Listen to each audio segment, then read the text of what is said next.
ẹ dákun ẹ bá ń gbójú ayọ̀ sókè ẹ bá ń ka kọ́mẹ́ǹtì tí ń bẹ lókè o. àǹtí yẹn wọ́n ní àwọn sun ẹ̀jẹ̀ nígbà tí ìyáálé tó ti lọ káwọn tó fọ́kọ nígbà tó padà wá. ṣé ẹ rí ọ̀rọ̀ àwọn obìnrin ọ̀rọ̀ wa dàbí ẹni tí ó jẹ́ pé a prefer ká lọ nírìírí nǹkan rather than pé ká ti gbọ́ tẹ́lẹ̀. mo ti máa ń sọ̀rọ̀ ìtìpẹ́ Madam Adeza náà ò yéé sọ. tó o bá ti rí ọkùnrin tó sọ fún ẹ pé òun ti níyàwó rí ìyàwó òun ti lọ wo ìgbésí ayé ẹ̀ ṣó ní capacity àti maintain ìyàwó méjì. tí o bá ti lè fẹ́ ìyàwó méjì dákun má fẹ́ o. má sọ wípé ìyàwó ẹ̀ ti lọ ìwọ nìkan ló wà nínú ilé ẹ̀ má tàn ara ẹ o. you go cry blood wàá sun ẹ̀jẹ̀. ṣé báwọn ọkùnrin tá à ń fẹ́ ìkọ́ni tí èèyàn tó ti lọ tó jẹ́ wípé ó ní sítórì kan tí Madam Adeza sọ pé ìgbà tí ẹni tí ọkùnrin ẹ̀ ọkọ fẹ́ tó lọ wọn ti kọ́lé wọn ti wà òkè ìgbà yẹn ìgbà tẹ́lẹ̀ ìfẹ́ wọn kọ́lé wọn kó lọ síbẹ̀ ìgbà tó kù díẹ̀ kó lọ lé lèé tó ti lọ padà wá ìkan jẹ́ 2 bedroom ìkan jẹ́ 3 bedroom ọkọ lọ fi èyí tó ti lọ tó padà yẹn ó fi sí 3 bed ó wá fi kékeré sí 2 bed ó wá sọ fún pé òun rotọ́ lọ́mọ ọ lára gan ni o ó yẹ kó ń lọ gbalé fún ẹ síta ni. I'm telling you now ó ti lọ fọ́kọ mi ó ti bímọ ń bẹ̀ tí ò bá ti kú ó ń padà bọ̀ ó dà ń pé ṣe rí àwọn obìnrin àfà kí n fèsì reality and that is why Ọlọ́run ò ní jẹ́ kẹ́ ẹ fẹ́ràn mi. I don't want you to like me because when you start liking me I won't be able to speak fact again torí ìfẹ́ mọ̀ ti jú yín ìyìn nílé sọ mo ń sọ fún yín pé face reality kí ni nǹkan tó burú nínú pé o jẹ́ ìyàwó kejì o jẹ́ ìyàwó kẹta o jẹ́ ìyàwó kẹrin what is the taboo that is there. Kí n fẹ́ wí ẹ̀ title yẹn with pride àti kíní àti kejì àti kẹjẹta èwo ni kì í ṣe ìyàwó nínú gbogbo wọn. The only person tí ò kì í ṣe ìyàwó ó lẹ́ni tí wọ́n bá sanwó orí ẹ̀. bẹ́ẹ̀ fẹ́ jẹ́ kán mọ̀ pé ẹ jẹ́ ìyàwó ẹlẹ́ẹ̀kejì ẹ mọ̀ wá pretend ẹni ọ̀ṣẹ́ bí ìyáálé ẹ̀ ti lọ ìgbà tó lọ sókú ni. ọkùnrin náà á máa tàn ẹ́ pé ó ti lọ kò lè wá mọ́ kò sí ọkùnrin tí ò lè gbà ìyáálé ẹ̀ padà. sórí tó bá tún wọnú Bible lọ jẹ́ n tó mú ọ lọ́nú scriptures sọ pé ọkùnrin tó bá ti kọ̀ ìyàwó ẹ̀ lẹ̀ ẹni tó bá fẹ́ ó ṣàgbèrè àfi tíyàwó yẹn bá kú. so ìyàwó tó ti lọ láti 30 years tó bá padà wá scripturally ìwọ náà máa ní kó jáde ńlé wọ́n á sọ pé àgbèrè ló ń ṣe pẹ̀lú ọkọ yẹn. bẹ́ẹ̀ ni mo sọ fún ọ tó bá tún jáwọn ẹlẹ́sìn táwọn tún gbẹ̀sìn dáwọn level kan. so ọkùnrin tó bá ti wá sọ fún ẹ pé ìyàwó òun ti lọ àbí àwọn ń jà you cannot base your own happiness on the misunderstanding tọkọ ní pẹ̀lú ìyálé. happiness yẹn ò lè pẹ́. your happiness should be attached to God so that even tán bá parí ìjà wọn it cannot move you. bẹ́ẹ̀ ilé fira yín sí position bíi tẹ́ ẹ wà mi ò mọ nǹkan tó burú bẹ́ẹ̀ láyé àtijọ́ àwọn mọ̀mọ́ wa àwọn ìyáláyà wa àwọn grandma wa míì ẹlòmíì ìyàwó 16 lọ́kọ ẹ̀ fẹ́ ẹlòmíì ọkọ rẹ̀ fẹ́ yàwó 8 ẹlòmíì number 7 number 10 ni ìyàwó níyà ẹlòmíì nílé bàbá rẹ̀ láwọn àwọn great grandparents wa yẹn. so what is the problem? o fẹ́ fọ́kọ tó ti níyàwó rí o wá ń pe rẹ̀ first wife so o mu ògógóró ni.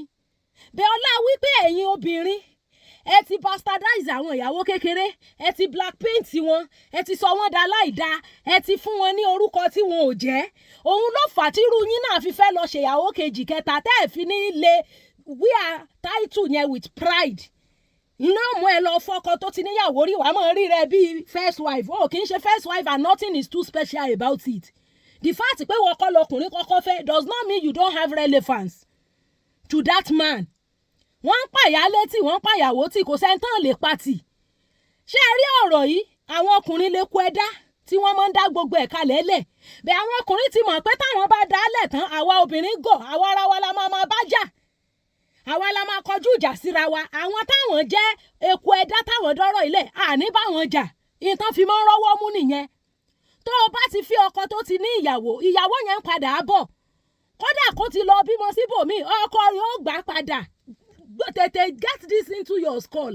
ẹ má tọra yín ọkùnrin tó wá ń bẹ̀ ẹ́ fẹ́ àwọn ọkùnrin wọn tiẹ̀ ti sọ wípé ẹni kì í ṣe gbogbo second wife làwọn ń bẹ̀ fẹ́ àfẹ́ tó bá jẹ́ sisi tó bá jẹ́ sisi tí ò lọ lé ọkọ rí tàbí èyí tó bá yẹ pé bóyá owó wà lọ́wọ́ ẹ̀ táwọn fẹ́ kó wá fowó yẹn ran àwọn àtìyálé àwọn lọ́wọ́ pé ṣùgbọ́n single mother ọlọ́mọ 2 ọlọ́mọ 3 àwọn ò ń bẹ̀ wọ́n fẹ́ lórí ọ̀rọ̀ bíbẹ̀ fẹ́ ọ̀nà bíbẹ̀ wọ́n ní sisi tí ò délé ọkọ rí tọkùnrin kankan ò gbọ́mọ lára ẹ̀ rí tí ò má rí tó ní tendency àti fẹ́ young guy tó dẹ̀ ní good potential làwọn lè bẹ́ẹ̀ kó wá ṣe second wife fáwọn pé ṣùgbọ́n single mother àwọn èyí sábà ń bẹ̀ wọ́n fẹ́ o páwọn yẹn ń dára wọn núdùn wọn console ara wọn ni o that is not even the point. The point is mọ́rí rẹ̀ nírí ìyálé mọ́rí rẹ̀ nírí the only wife of ọkùnrin which is not bad. Kí ni nǹkan tó burú ń bẹ̀? What is bad in it? Wear your second or third or fourth wife title with pride. Ẹni ọba bú ọkọ bú, ẹni ọba náà kí wọ́n náà nà, ẹ bá ṣe wèrè kí wọ́n gan ṣe wèrè fún. You know, bẹ́ẹ̀ ọ̀pọ̀lọpọ̀ yín ẹni low self-esteem. Débi wípé you want to manipulate. You see, you cannot change what is unchangeable. Tó bá ti jẹ́wọ́ ọkọ lọkùnrin kọ́kọ́ fẹ́, you are not his first wife. What is special in that? Kí ni nǹkan tó special nínú yẹn? Ìyálé mi gan ti lọ bímọ sílé ibò mi á tún padà wá. Bẹ́ẹ̀ ni mo sọ fún ọ. Dẹ́nu ọkùnrin tó ń dánu fún ọ pé ìyálé òun ò ní wá, ó ń tàn ẹni. Tọkùnrin ni láti tàn ẹ́, tí ẹni láti make sure pé o jẹ́ kó rí ẹ pé ègbé òsì fẹ́ ń tọ́fọ̀ bọ́ lọ́yàn. Àṣèrè ló gbà o. Mò ń sọ fún ẹ, prepare yourself and know that ọkùnrin tó ti bá rí inú polygamy lòun lọ either counterfeit or genuine kódà kó fẹ́ ọ ní kó jẹ́ pé ńgbà tó sanwó orí ẹ̀ tán ó tún lọ fẹ́ statutory in as much as the first woman he married is still alive somewhere he will just surface. Ìkan náà ló ní ìyálé dédé kẹ́rù dé òun bá pe ọkọ bá sọ pé láíláí ò mọ̀ sí mo ní àtọkọ àtẹ̀fẹ́ family o àti ìyálé o drama náà ń ṣe fún ọ ṣé èèyàn lè dédé kẹ́rù wá ní ilé láì jẹ́ pé the husband is aware. So àwọn ọkùnrin wọn máa ń tàn yín ni ìwọ ló máa jókòó tó máa ronú ara ẹ ṣó olówó tó lè spend on your own ṣó o lágbára ṣó kúrò kí n ṣo ní bùkátà débi pé tọkọ bá yí gbìrì wàá lè dá ayé ṣe ṣùgbọ́n pẹ̀lú wá sọ pé nìkan ti lọ kò ní padà mọ́ ọlọ́mọdé òsùn ẹ̀jẹ̀ o. Ìkan náà sọ wípé òjijì níyàwó ẹ̀ ìyálé ẹ̀ dédé da ọmọ kékeré sí láyà tó sá lọ wàhálà yẹn pọ̀ fún débi pé wọ́n bá sáré wáyàwó fẹ́ nínà dìnà ni wọ́n ṣàṣàrò pé by any reason of anything òun ṣà ń tọ́jú ọmọ yẹn at the end of the day nígbà tí tó bínú lọ padà wà báyìí ọmọ tó ń bá tọ́jú gan ò kí ń mọ́ bẹ́ẹ̀ ni báwọn ọkùnrin ṣe máa ń ṣe wọ́n kàn fẹ́ fi ẹ́ ṣáàjì oko wọn ní táìmù yẹn ni even though wọ́n fẹ́ ní ṣùlọ́kà ni o mò ń sọ̀rọ̀ àwọn ìyàwó tán fẹ́ ń ṣùlọ́kà o kì í sàn bébí màmá tán fún lóyún o tán bá ṣe bẹ́ẹ̀ yẹn fẹ́ tán fẹ́ ń ṣùlọ́kà mélòó wá ní ìwọ tán ti ẹ̀ fẹ́ tán tọrọ rẹ lọ́wọ́ ń pa àánú yín ò ṣe mí. You see, you have to prepare your heart to receive all of these things and you know that it is your reality. It can be your reality at any time. Gbogbo àwọn ọkùnrin tán máa ń dẹnu pé ìyálé àwọn ò lè padà mọ́ ẹ lọ kíyèsí wọn àwọn náà máa ń padà ń fáwọn ìyálé padà. Mò ń sọ fún ẹ na you go know your place ọlọ́run ò ní jó lápá tẹ́ńṣọ̀n o.